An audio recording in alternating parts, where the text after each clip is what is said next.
வணக்கம். நாம் டிவி 365 செய்திகள்.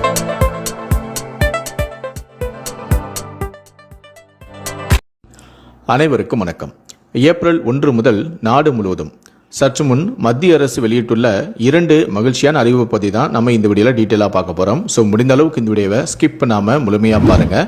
இந்த வீடியோக்குள்ளே போகிறதுக்கு முன்னாடி இந்த வீடியோக்கு ஒரு லைக் பட்டனை ப்ரெஸ் பண்ணிடுங்க. நீங்கள் இதுவரைக்கும் என்னோட சேனலை சப்ஸ்கிரைப் பண்ணாமல் இருந்தீங்கன்னா மறக்காமல் சப்ஸ்கிரைப் பண்ணிக்கோங்க. கூடவே அந்த பெல் சிம்பிளையும் மறக்காமல் கிளிக் பண்ணிக்கோங்க. சரி, வாங்க இப்போ நாம் வீடியோக்குள்ளே போகலாம். முதல் அறிவிப்பு.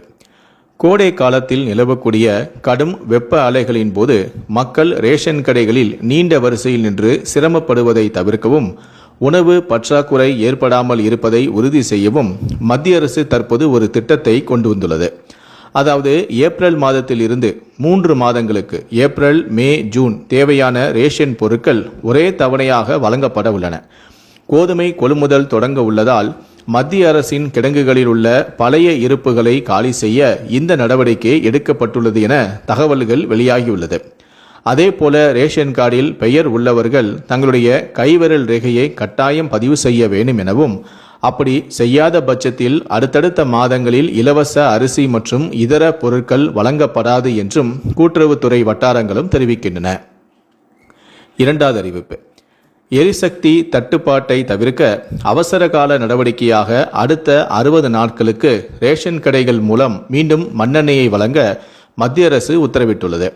மண்ணெண்ணெய் பயன்பாடே இல்லாத பகுதிகளாக அறிவிக்கப்பட்ட 21 மாநிலங்கள் மற்றும் யூனியன் பிரதேசங்களிலும் இந்த விநியோகத்தை மீண்டும் தொடக்க அனுமதியும் அளிக்கப்பட்டுள்ளது.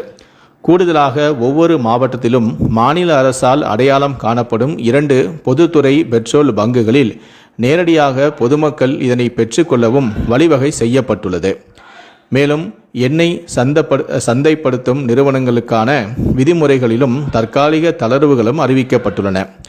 பெட்ரோல் பங்குகளில் அதிகபட்சமாக 2500 லிட்டர் மண்ணெண்ணெயை சேமித்து வைக்கலாம் என்றும் மத்திய அரசுகள் தேர்வு செய்யும் மாவட்டத்திற்கு 2 பெட்ரோல் பங்குகளில் 5000 லிட்டர் மண்ணெண்ணெயை சேமிக்க அனுமதியும் அளிக்கப்பட்டுள்ளது.